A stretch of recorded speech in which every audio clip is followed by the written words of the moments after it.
Ready? Hi, my name is Ben Parco. I'm an architect, and I'm here to talk to you a little bit about fire resiliency.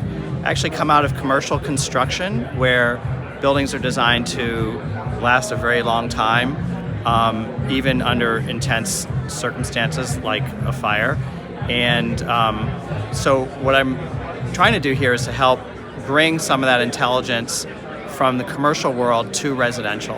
Residential homes are built in all kinds of ways. We have different kinds of wall ratings and roof ratings, and some of these ratings I think kind of make sense. We talk about Class A roofs, for instance, but there are different kinds of Class A roofs. And for instance, a comp shingle roof versus a metal roof, they're both Class A, but in an intense fire, a metal roof's going to last way better than a composite shingle roof.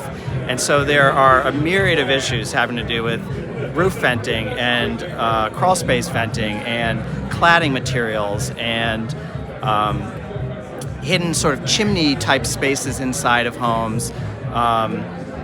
Goes to windows and whether they're tempered glass, laminated glass, types of roofs, insulation.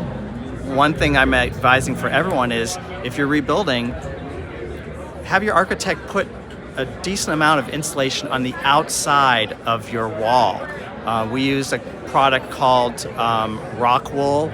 It comes in a board type of format, up to 3 or 4 inches thick. This stuff can withstand 2,000 degrees Fahrenheit heat. And if it's outboard of your framing, on the outside of the framing instead of inside the framing where we normally put insulation, it protects the whole house. And so there are a whole host of issues and assemblies and technologies that can be ported from the commercial world very easily into residential, and we just want to get the word out and help everyone build more resiliently and stronger and make this community as good as it ever was and hopefully better.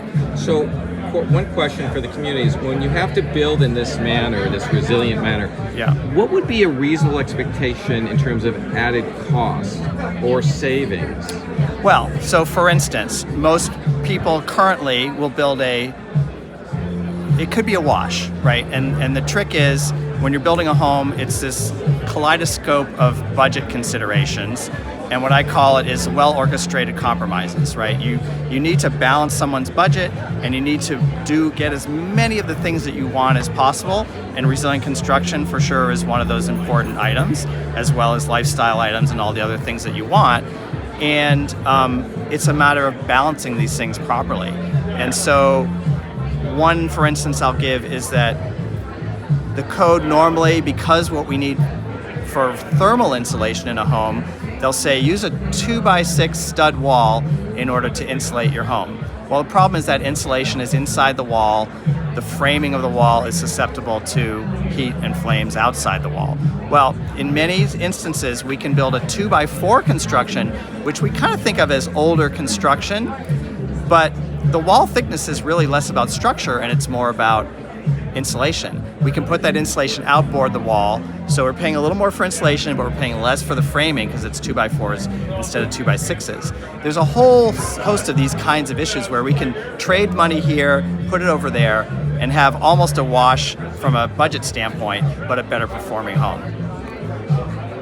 And I'm going to come over here and say, and I will do this, we don't endorse any company. Pally Strong doesn't go out there and say that this is a company to go with, but what is your firm?